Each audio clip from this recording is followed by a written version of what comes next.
Լևոն Տեր-Պետրոսյանը Վանոց Սիրադեղյանի Վազգեն Սարգսյանի խորհրդով գնաց ընտրությունների կեղծման եւ դրանով ապալիգիցացրեց իրեն։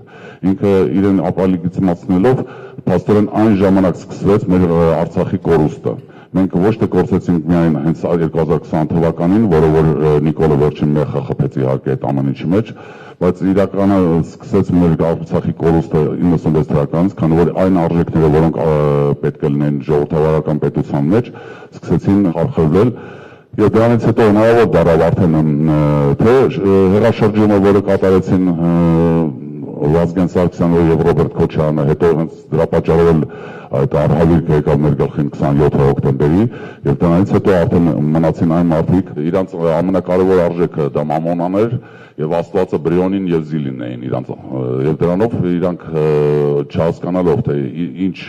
զմրուխտ է իրանց ձեռը այդ պետության ձեռով թե ինչպես պետք է վերաբերեն թե ժողովրդին թե պետությանաշինությանը,